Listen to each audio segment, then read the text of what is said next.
ప్రజల ద్వారా పెద్ద ఆయన్ను పోలీసులను అడుగుతాను, ఈ ఊర్లో మట్కా లేదా, క్రికెట్ బెట్టింగ్ లేదా, మంగతై లేదా, జార్జి క్లబ్లో జూదం లేదా, గంజాయి అమ్మలేదా, బెల్ట్ షాపులు తెరవలేదా, తెల్లవార్దులు మద్యం అమ్మలేదా, రేవు పార్టీలు జరగడం లేదా?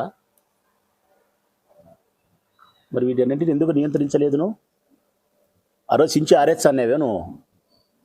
ఈ అసాంఘిక కార్యకలాపాలకు అడ్డా సెకండ్ బొంబాయి అని పేరు పిలుస్తున్నారు, ఇది అంత దీనికి అడ్డా అయిపోయిందన్నారు. ఇప్పుడు నేను అడుగుతా ఉన్నా వరదరాజిరెడ్డి గారిని, ఆ పెద్దోని చిన్నోని, ఇప్పుడు దేనికి అడ్డా తెలుసునా? ఇది సెకండ్ బాంబే దగ్గర నుంచి దీనికి ఏంది అడ్డా అంటే మంచి పేరు ఇచ్చినారైతే, పెద్ద అయినా చిన్నోడు పెద్దోడు కలిసి బహుత్ అచ్చా నామ్. ఎంత మంచి పేరు తెలిసినా, బొంబాయి కంటే మంచి పేరు. ఏం తగ్గుతాడేం పెద్ద ఆయన? మళ్ళీ అట్లా తగ్గడట్లా. ఇది సెకండ్ బొంబాయి కాదంటే ఇప్పుడు సెకండ్ గోవా. ఏది సెకండ్ గోవా? ఇది గోవాలో దొరికేటన్నిటి దొరుకుతాయిడా. నీ ఇష్టం, ఏమి కావాల్సిన క్యాషినో, గుండాట, మినియాఫీ, రమ్మి, మందు, గంజాయి, అమ్మాయి, సర్వం. అందుకే ఇది సెకండ్ గోవా. క్యాషినోని సరికొత్త జూదాన్ని ఊరికి పరిచయం చేసినారు.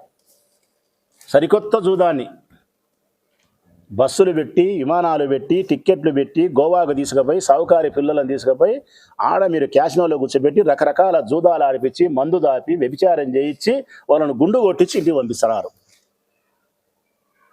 ఫ్లైట్ నెంబర్లు చెప్పినాం, బస్సు నెంబర్లు చెప్పినాం, మనుషుల పేర్లు చెప్పినాం. ఏం పెద్ద అయినా క్యాషినో లేదంటావా గోవా? ఇది సెకండ్ గోవా కాదంటావా?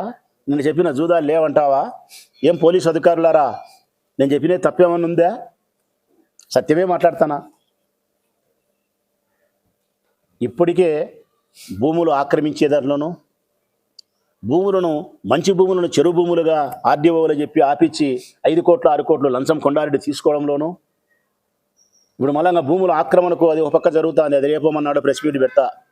100 కోట్ల భూమిని ఆక్రమించడానికి, ప్రభుత్వానికి సంబంధించిన 100 కోట్ల భూమిని తన సొంతం చేసుకునేదానికి కొండారెడ్డి రణీనులు, లక్ష్మీపేటకు సంబంధించిన, లక్ష్మీపేట అంటారు, సౌటపల్లికి సంబంధించిన వాళ్ళు, దొరసమానపల్లికి సంబంధించిన వాళ్ళు కలిసి ఊకుమ్మడిగా వెంకటేశ్వర స్వామి దేవాలయం దగ్గర 100 కోట్ల భూమిని స్వాహా చేయడానికి రంగం సిద్ధం చేస్తున్నారు. ప్రభుత్వ భూమిని అడ్డుకుంటాం. ఎన్ని భూములు ఆక్రమించాలని అన్ని భూములు ఆక్రమించడానికి డేగ కోడి పిల్ల కోసం ఆకాశంలో నుంచి తిరుగుతా చూసా టప్పని వేసుకపోతుంది కళ్ళసందున. అట్లా వెతుకుతున్నారు నీ మనుషులు భూములు. ఏడాడ ప్రభుత్వానికి సంబంధించిన బంజరుంది అని ఆక్రమించడానికి. నీ కొడుకు ఈ పాపర పనులన్నీ నీ కొడుకు చేర్చే నువ్వు అసెంబ్లీలో కూర్చొని నీతివంతమైన మాటలు మాట్లాడతావా? నీ కొడుకుని ఇంట్లో చేస్తాడని సత్యం నీకు తెలియదా? నీకు తెలియకుండా నీ కొడుకు ఎన్ని చేస్తాడా? నీకు తెలియకుండానే పోలీసు వాళ్ళు నీ కొడుకు మాట వింటారా? నీ కొడుకు నువ్వు కలిసి కూడబలుక్కొని ఈ ఊరిని అసాంఘిక కార్యకలాపాలకు అడ్డా చేసి నీ మనుషులు సంపాదించుకునేదానికి, తద్వారా ఎలక్షన్లప్పుడు లక్షలు నీకు సందాలు ఇచ్చేదానికి, రేపు కౌన్సిల్ ఎలక్షన్లు ఇచ్చే ఓడోడు ₹1 కోటి పెట్టి గెలిచడానికి నువ్వు సహకరించి పోలీసులను నీ అధికార బలం చేత ఊరకుండమని చెప్పి, మరి ఆ రోజు నన్నేం మాట్లాడినారు? మరి దీనికి ఏం సమాధానం చెప్తారు మీరు? చెప్పాలా? ప్రెస్ ముందుకు రావాలా? ప్రెస్ ముందుకు సమాధానం వచ్చి మట్టగా లేదని చెప్పు, నేను చూపిస్తా. మంగతాయి లేదని చెప్పు, చూపిస్తా. జార్జి క్లబ్ చూపిమంటే చూపిస్తా. బెల్ట్ షాపు లేదంటే చూపిస్తా. మద్యం తెల్లవార్దు లేదంటే అన్ని నువ్వు లేదని చెప్పితే ప్రెస్ ముందుకు వచ్చి రోజుకోటి ఎవిడెన్స్ చూపిస్తా. ఎవిడెన్స్ చూపించకపోతే తో అని ఎంగిలి ముయ్యండి. రోజుకోటి చూపిస్తా నీకు. ఇది ప్రజలారా, మన ప్రొద్దుటూరు నియోజకవర్గంలో అధికార పార్టీ ఎమ్మెల్యే వారి మనుషులు గతంలో చేసిన దుష్ప్రచారము, దాని తాలూకు ఈరోజు ప్రొద్దుటూరులో జరుగుతున్న అసాంఘిక కార్యకలాపాల పర్యవేక్షణాలు, ఈ ఊరు ప్రజలు ఎంత నాశనమవుతాండేది, వీళ్ళ వలన పోలీసులు నిమ్మకుండా మిన్నుకుండిపోవడము, ఇది అంతా. దీంట్లో ఏదైనా నేను సత్విమర్శ చేయకుండా ఉంటే సమాధానం తెలుగుదేశం పార్టీ ఇవ్వచ్చు.